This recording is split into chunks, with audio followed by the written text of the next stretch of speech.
Oh hi, Alan Girding here. Welcome to Too Many Games in a Room. Today on episode 4, we ask, does size matter? Specifically, does size matter in our board games? For many people, especially retailers, the answer is yes. There is something known as perceived value in games. If a game has a big box, you can charge more money for the board game. If a game has a small box, who in their right mind would pay a premium price for something so dinky, right? This is why you find games like Guildhall. Guildhall has a sizable box, competing with what I call the Fantasy Flight standard. Many board games from Fantasy Flight have a very nice uniform box size. Sure, there's plenty of exceptions, but I believe most are about this size. What makes it pretty nice when collecting Fantasy Flight games is they all fit very neatly on the shelf next to one another. Furthermore, you can expect that all these games cost about the same amount, $40 to $60. But let's open Guildhall and see what is actually inside. You might expect a board and a bunch of pieces, but really, there isn't much more than a deck of cards and a few chits. This is very sneaky and a way to abuse the perception that size does matter. Guildhall, swipe left. This is why when Sean and I were approached by distributors interested in getting our games into retail stores, they wanted us to put our games in bigger boxes. In fact, we learned that in order to get our games into Target, our boxes would have to meet these very specific minimum dimensions for shelf presence.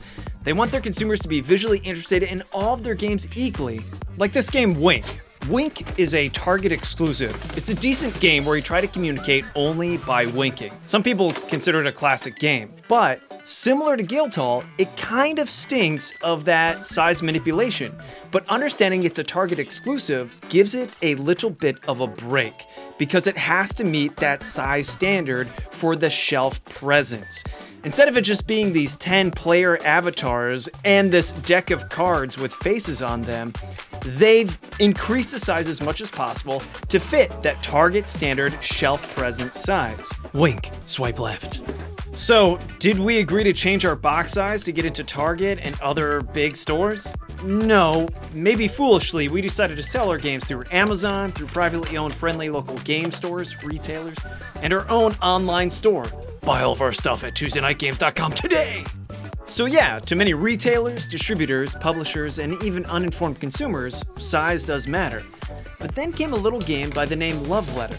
In my mind, Love Letter was the first game to really challenge this idea that size matters. It was also my introduction to the concept of a micro game. A game that has minimalistic qualities, can fit in your pocket, but can still hang with the big boys, yeah. Now the copy you're seeing is the one I printed myself. It's a homebrew version I downloaded from Board Game Geek. However, Love Letter is one of the most popular games I regularly buy as a gift to friends and family members. This little game by Senjai Kanai only comes with 15 cards, an instruction card, and plays 2 to 4 players in minutes. It hits my table again and again and again. I stinkin' love it. Swipe right hard. So Love Letter proves to me that bigger does not mean better. In fact, I would argue the opposite. Smaller is better. This is especially true when it comes to culling my game collection. Why?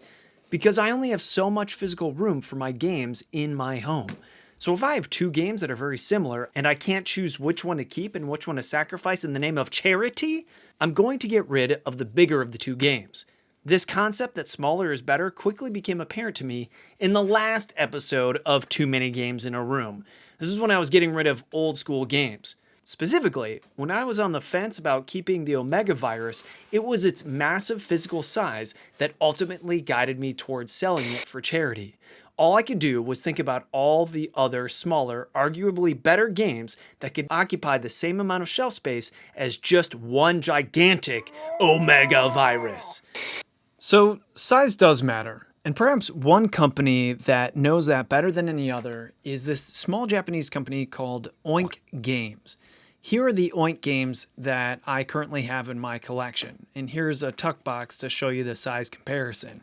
They are bigger than a tuck box, but personally, I really like that. Because when I look at a tuck box, I already have an automatic feeling of just a simple deck of cards. But if we open some of these puppies up, we can see that it's not just a deck of cards, that this is a very strategic size. This is the game Insider. Insider is like Werewolf meets 20 Questions. But look at how well all these components fit. You've got a timer, You have playing cards, which all have individual words on them. But then look at these thick player tokens. These are what tell you if you're just a regular player or if you're the werewolf / insider in this game. And then here is the fold out rulebook. Now, Oink Games, most all of them all come in this exact same size box. So that means that the company keeps the box in mind before they even start publishing their games, because all these components need to fit in the box. And as you can see here, I'm doing my best to make sure that they do indeed fit in the box. There is a side effect to this though, because it's so strategic in how each of these components fit so nice and tight together. It has to be done just right. And as you can see, no, it's standing out from the box. If I were to try to close it right now, the box would not close flush. So I'm doing something wrong here. I've got to rearrange it. What is it? Should I put the playing cards in first and then put the tokens on top and then put the hourglass on top? Well, if I look, the hourglass sticks out just a hair, but maybe that's a forgivable amount. I thought maybe the playing cards would fit perfectly between the hourglass ends, but they don't. But you know what? That's good enough. So that's Insider. The one in the middle is Fake Artist Goes to New York. A great game. Again, it's like a hidden role game where there's a betrayer. It's more like Spyfall, but it involves art where everyone draws a collective picture together. And everyone knows what they're drawing except for one person. But look at all these components. You got all these different colored markers so you can tell which player is drawing what. And then you also have these little dry erase boards that are used. And the eraser itself is used to separate the two sides of dry erase boards. And then the markers fit neatly on top. You got your fold out rule book and boom, it's nice and flush. This one was easier to close than Insider, that's for sure. And it can close pretty nicely and tightly. Deep Sea Adventure, another great game, very elegant. It's full of a whole bunch of chits and pieces. This game is a press your luck competitive game where you're going down getting treasure, but you only have so much oxygen. It's fantastic, and I'm not going to dump those components out. But all these Oink games, I'm keeping. Swipe right. So let's look at the opposite end of the spectrum. Big games. This is Gloomhaven. It's so big, I'm having a hard time fitting it onto my camera in a single shot. This game seriously could kill someone. If you dropped Gloomhaven on someone's head from a distance of probably just 2 stories, we're talking about 20 feet, it's like dropping an air conditioner unit on their head. They would die. But look at this. The box is closed, but not all of the way. It is the opposite of Oink Games, because it contains so much, but does it fit perfectly in there? No, it does not. But man, oh man, is it full of a whole bunch of goodies. I believe this is factually the heaviest board game in existence. It's not the biggest box, but it is the heaviest. To give you a size comparison, here's a tuck box. So you get the idea that this thing can't be exaggerated. It is the heaviest game I've ever owned. People go crazy for Gloomhaven. It is packed full of a campaign adventure. So packed, again, you can see the box isn't fully closed. It has that legacy setting. Every game depends upon your past game. You make decisions, reveal more. It has so many components inside of it. Maps, module boards, miniatures that you don't even get to see until you unlock them.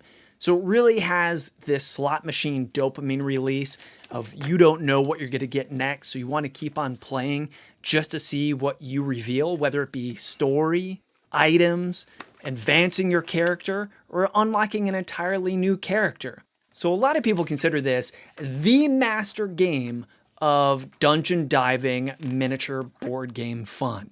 But do all these pieces fit in the box well? No. They don't. Straight up, there's a lot of people that may brag that they can fit it in perfectly. Oh, no. I even got the broken token dividers to help me organize and store everything. And I strongly recommend them, to be honest, because while playing, these little wooden trays that you put together from Broken Token really help organize everything. And it even comes with instructions on how you can store them and put them into the box. But even when you try to do it perfectly, it is still difficult. Following the instructions they provide you and also following YouTube videos, psh, good luck. It's almost like those origami tutorials. I don't understand. I'm folding like you're folding, but mine looks different than yours. So this is a very epic game with a very epic size. But here is what's going to be blasphemous to a lot of game players. Swipe left. I'm getting rid of my copy of Gloomhaven. What? That's right. I'm getting rid of the epic game of Gloomhaven. But why? Why, Alan? Well, in episode 2 of Too Many Games in a Room, I stated there are 2 primary criteria to choosing whether to keep or cull a game. Those criteria were sentimentality and playability. I still believe these criteria to be true. Size is just a sub-factor. It's not a primary one. Meaning, I'm not getting rid of Gloomhaven because of its massive size. No, I'm getting rid of it because it doesn't rank high in sentimentality for me. I've even had some bad memories of the game. I'm looking at you, sewer levels. But it also doesn't rank high in playability. This friggin' game takes so long to set up and tear down that inevitably, we decide to play something less burdensome. So yeah, I'm getting rid of my copy of Gloomhaven. If you're interested in it and you want to know how you can get these games that I'm getting rid of, leave a comment and I'll let you know. But in the meantime, let's look at these shoe boxes. Why am I showing you shoe boxes on this video? Well, some games don't come in boxes at all and you need to provide your own. This is Button Shy Games. Button Shy Games come in a bifold wallet. They even have a subscription service, and pretty much all these games you can get from Kickstarter. And it really scratches this collector's itch, kind of like Pokemon. I gotta catch them all. And when it comes between a tuck box and a bifold wallet, I would go bifold wallet all day long for a few reasons. One, a tuck box falls apart, especially if you put it in your pocket. Bifold wallet, it's made for your ding-ding pocket. I also like the tactile feel of the bifold wallet where I can just flip through this shoebox and pick one of these games. And then you can open it and see the instruction manual and the cards without having to fumble through a tuck box. It's great. Some of these games I have duplicates of, like Wonder Tales, as you can see here. I haven't played most of these games. And the reason I have duplicates is sometimes I forget which ones I have and I order it on Kickstarter in a bundle, or maybe I'll go to a convention and I'll see Jason Tagmeyer's booth for Button Shy Games, and I'll forget which ones I have at home. I need to keep better track of which ones I own and which ones I don't. And perhaps that's some of the disadvantages of having a bifold wallet. For one, shoebox isn't all that romantic. It's not an art piece by any means. And because of the bifold wallet, you can't see what the game is until you flip through it. It would be great if there was a binder on top that you could see, but the games are just too small to have that type of label on top. Now, Button Shy has offered some storage solutions, but none that have been epically fantastic that can hold all of the games. They can hold a handful, but when it comes to an obsessive hoarder collector like me, not so much. Oh yes, here's the game Smoke and Mirrors, so it's story time. This gives you a great example of the potential each of these games have. I decided I was going to work through my Button Shy games one evening. So I had a couple of friends over and we wanted to play through as many Button Shy games as possible. We got through 3 because eventually we landed on Smoke and Mirrors, this totally unsung game that I never heard anything about or anything about since, really. And we ended up playing this game, which is so simple and relatively quick, for hours and hours. And the components are quality. This isn't paper thin cards here. They're thick, they're durable, and they all fit within this bifold wallet. This game, Smoke and Mirrors, I've enjoyed more than many big box games. And that's the brilliance of Button Shy Games, because it's not just from one designer. It's not a vanity project. No. These games are from several designers, many of which are relatively famous within the board game industry. This company just goes to show the size of the box really doesn't matter. So you can have an amazing experience with games that other publishers wouldn't want to publish because they don't have that perceived value. Okay, so now we're into this other shoebox. And look at this game. This game has actual credit cards as components. But why am I keeping these other button-shy games separate than the others? Well, sometimes the games require more than just cards. Sometimes they require a small playmat, or here you can see little kitty cat chits to keep points. There's a whole bunch of other components that may go along with these button-shy games. And so anytime I had a button-shy game that wouldn't really fit along in the shoebox because you needed some type of accessory, I went ahead and I put it in this other shoebox. But let's keep this in mind. Remember that shelf space real estate that we talked about previously at Target? Each of these games, like here's a game, Food Chain Island, from Scott Almes. Scott Almes, really prolific designer. And this game would probably never show up at Target or Walmart or any of those other game stores without doing that whole guild hall trick, where you get a big box and you open it only to find out there's only a few cards in there with maybe a couple of components that you don't really need. So let's look at this box. This box has these button-shy games in envelopes. This was a Kickstarter run by Jason Tagmeyer, and this was his first attempt at a collector's box.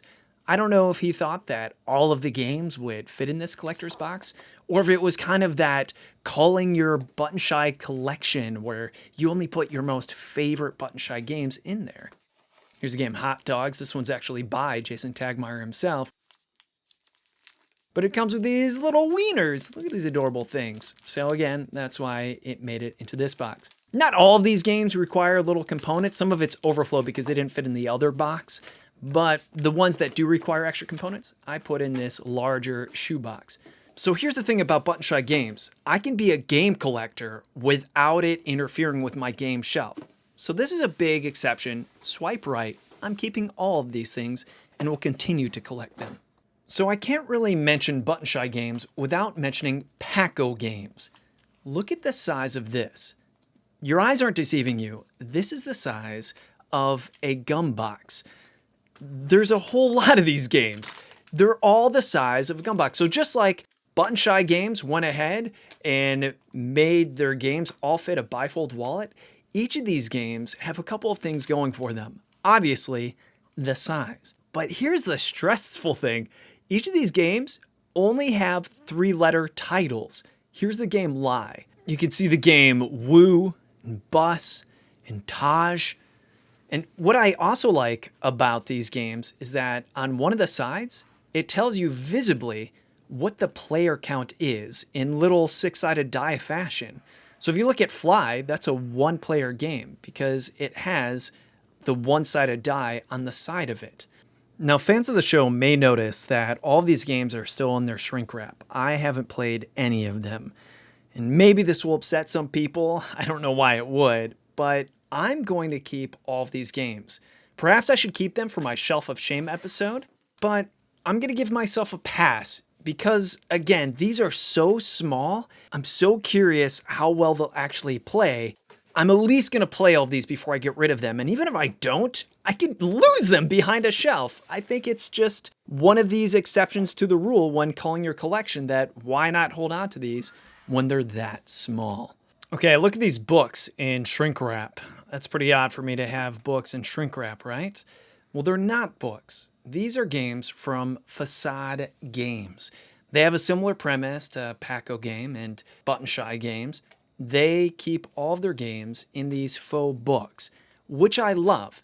Now, this may not have as much to do with size as it does aesthetics, because books are beautiful.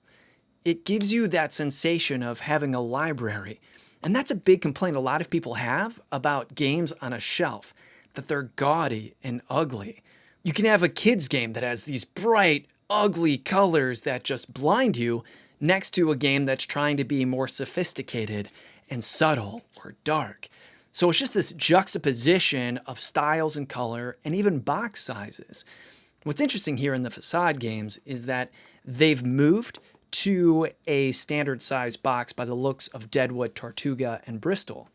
But if you go back to what I think was their first game, Salem, at least it's the first game that I bought of theirs from Kickstarter, this is a smaller book game. It also is held together with a very sturdy magnet, holding in the components unless you really give it a flick of the wrist. and then they spill out. And I imagine Deadwood, Tortuga, and Bristol, they have that same magnetic clasp so that as soon as you pull the book out of its shelf, it's not going to go ahead and give you a cascading waterfall of a mess. So you can tell that companies like Facade Games want a product experience, kind of like Apple really pioneered. This idea that the game itself shouldn't be your only experience, but handling the components and the box, that alone is its own reward. And I think this right here is proof that it takes effort. You have so many components, and if you want them to fit a standard size box or shape like a book, you have to really think about how your product's going to work to make sure it all holds together, so that when you do hold it sideways, it doesn't just fall all over the place. Will I keep all these Facade games? Well, we'll definitely find out in the Shelf of Shame episode. Stay tuned. This is That's Not Lemonade, a game by Tuesday Night Games. I'd be remiss if I didn't show off the size of That's Not Lemonade, how it's slightly bigger than the Tuck Box, bigger than the Oink Games. In fact, my business partner and I, Sean, had a conversation. Do we just rip off the size of Oink Games boxes? Because we love the size of Oink Games so much. Ultimately, we decided no, because we wanted, first of all, to have our own identity, but we thought Oink Games is too limiting to the components that we want. Specifically, too limiting to the components we wanted in That's Not Lemonade. So what I really want to show off here is how That's Not Lemonade was very much designed as a product experience. Again, we wanted people, when they go ahead and buy That's Not Lemonade, to instantly realize, oh my goodness, this is so nice. Before you even play the game, you're having fun pulling out the components. And you realize, unlike Gloomhaven, when you play the game and put it away, it won't be a headache at all, that it's very intuitive. I understand it's not a fair comparison to compare That's Not Lemonade to Gloomhaven and its product experience, because Gloomhaven is so full of materials that what game could ever really hold it all together like Gloomhaven tries to? So let's take a look inside. It has a telescoping box. Ooh, nice. This nice fold-out manual, full color. Oh, beautiful. Matt Fantastic really designed a great game here. But now we have the cards, and these cards, they're sleeved. So even if you want to sleeve your cards, they'll still fit into the game box and it will close without a problem. This here is me just showing off. That is not a visual illusion. Those are indeed card sleeves. I don't know where you get your card sleeves, but we have a certain preference. Here's player tokens, thick cardboard tokens. But here's the beautiful aspect of the box. The vacuum tray holds everything together, including the 6 mini solo cups. That's Not Lemonade is the purest press your luck game that you'll find. And if you want to put it away, it's pretty simple to see that those 6 cup stacks, you put in your player tokens on top, and then on top of those player tokens, you can put your cards. Sure, you can put your cards before your player tokens. Doesn't really matter. In fact, probably player tokens on top is a better choice because it weighs it all down. But look at that. Nice flat surface. You know it's okay. And it does open on its own, but not so fast you can't do anything about it. We definitely didn't want a box that would accidentally spill its components all over the place, but we also didn't want one of those boxes where you really struggle to open it. Listen to that. There's no noise. And we all have those boxes that scream when you try to open them. Not here. All right, this is the last thing I'm going to show you in this episode. And honestly, it's a bit of a confession. In the old school games episode, last episode, you saw me get rid of Clue, Monopoly, Candyland, and I thought, I need those games in my collection. I realize I'm supposed to be getting rid of games and not buying new ones, but come on, every game collection should have these for no better reason than to show off the history. Yeah, there's sentimentality here, and there is even some playability to these games, because people will come over and they'll only know Monopoly or Candyland or Clue. And besides, look how gorgeous and functional these games are. They have strong magnetic clasps that keep them shut, really thick rule books. I can't emphasize enough how thick these rules are. They are cardstock, and they even smell really good. It has that new book smell. It's amazing. And they all fit compactly in these gorgeous bookshelf editions.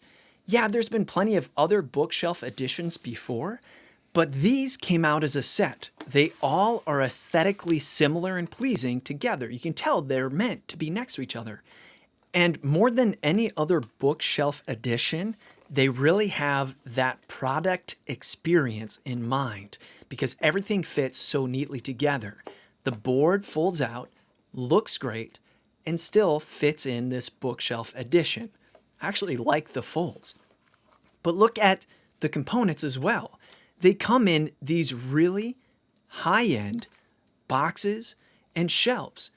So it acts not only to store them, but also functionally while you play the game. By the way, I did have to indulge and get the speed die for Monopoly. A lot of people hate Monopoly because it goes on forever. But the reason it typically goes on forever is because people implement house rules. You really shouldn't have people get more money just because they landed on Go or free parking. That's a made-up rule. But even if that's not fast enough for you, even if you're not using the house rules, here is a speed die. And this has been accepted by a lot of individuals because it adds an extra level of gaming and quickens the game. But enough about the speed die. Let's get back on point and ask, why would I mention these bookshelf games that I indulged in this episode about Size Matters? Well, honestly, I didn't really know where else to confess this, but the big selling point for me buying these was indeed its size. So I still contend the two primary factors are playability and sentimentality. But I went ahead and indulged on these games that do have playability and sentimentality, but in the most beautiful versions they have available. I know I'm not alone in this. Some people really want their board games to be as beautiful as possible. And I know some of you watching this are guilty of buying the same game over and over and over again just because they came out with a prettier, better version. The game's the same, but it looks and feels better as a product experience. And that's it for this episode of Too Many Games in a Room. What are your thoughts? Does size matter to you? Do you disagree with my thoughts? Just let me know in the comments. And if you found this video engaging, please like, subscribe or die, and share the shit out of this episode. I'll see you next time for Too Many Games in a Room.